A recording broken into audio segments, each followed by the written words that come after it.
Assalamualaikum warahmatullahi wabarakatuh. Halo semuanya, kembali lagi bersama saya Binawati dari kelas 10 IPS. Kali ini saya akan menyampaikan beberapa pengaruh kehidupan manusia beraksara dalam kehidupan masa kini.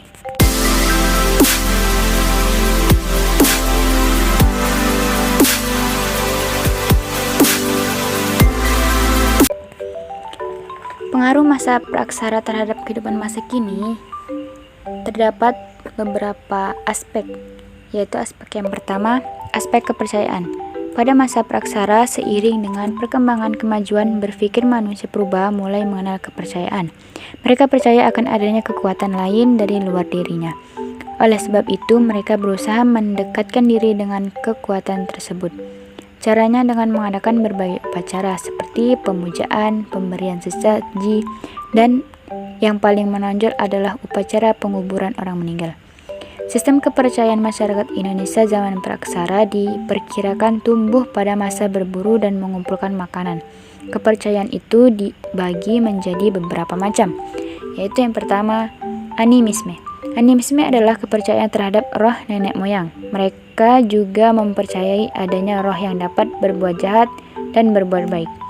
Biasanya manusia pada saat itu membuat sesajen untuk menghormati roh-roh tersebut. Yang kedua, dinamisme. Dinamisme adalah kepercayaan terhadap benda gaib.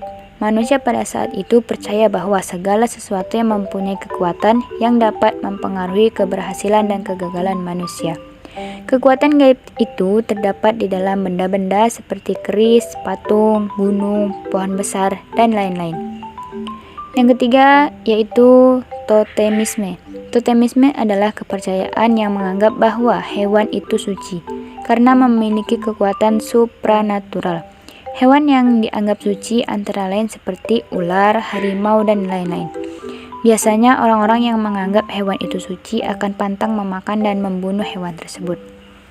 Aspek yang kedua adalah aspek ekonomi. Ada 3 jenis massa jika dilihat dari aspek ekonomi atau cara mereka memenuhi kebutuhan hidupnya. Yaitu yang pertama, masa berburu dan meramu. Pada masa itu, manusia purba hidup dari berburu dan meramu. Mereka memenuhi kebutuhan hidupnya dengan cara mencari dan menangkap binatang yang tersedia di alam. Cara hidup tersebut disebut dengan food gathering. Yang kedua itu masa bercocok tanam. Pada masa itu manusia sudah tinggal secara menetap dan mulai mengenal bercocok tanam. Mereka membuka ladang dengan membakar belukar dan menebang pohon untuk ditanami. Dengan demikian, manusia pada masa itu tidak lagi bergantung pada alam, tetapi sudah memproduksi makanannya sendiri atau dikenal dengan istilah food producing. Yang ketiga itu masa perundagian. Pada masa perundagian, kemampuan manusia dalam kegiatan ekonomi semakin maju. Pada masa ini, manusia sudah mulai mengenal istilah barter. Mereka bepergian ke tempat lain untuk menukar barang-barang yang mereka tidak miliki. Kegiatan ini merupakan permulaan dari kegiatan perdagangan. Aspek yang ketiga adalah aspek sosial budaya. Pada awalnya, manusia tinggal secara nomaden atau berpindah-pindah. Hal ini dikarenakan mereka masih belum bisa memproduksi makanannya sendiri.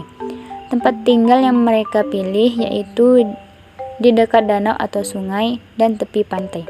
Pada masa bercocok tanam, manusia mulai hidup menetap di suatu perkampungan. Mereka mendirikan rumah yang tinggi atau rumah panggung untuk menghindari binatang buas. Masa praksara di Indonesia diakhiri oleh masa perundagian. Pada masa perundagian, manusia sudah bisa membuat perkakas dari logam. Aspek yang keempat yaitu aspek teknologi. Pada dasarnya, teknologi itu bukan hanya mesin saja, tetapi keseluruhan sarana untuk menyediakan barang yang diperlukan bagi kelangsungan hidup manusia. Manusia praksara pada awalnya menggunakan perkakas dari batu dan tulang.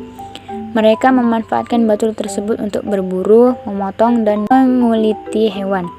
Batu yang digunakan masih sangatlah kasar dan belum diasah. Contohnya seperti kapak gegam dan kapak perimbas. Seiring dengan berjalannya waktu, batu-batu tersebut diperhalus supaya lebih maksimal menggunakannya.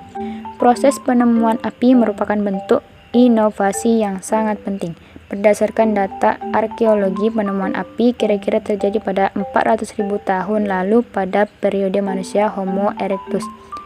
Api digunakan untuk menghangatkan diri dari cuaca dingin, untuk memasak makanan dengan cara membakarnya. Manusia juga menggunakan api sebagai senjata untuk mengusir binatang buas. Kemajuan teknologi terjadi pada zaman logam. Mungkin hanya itu yang dapat saya sampaikan.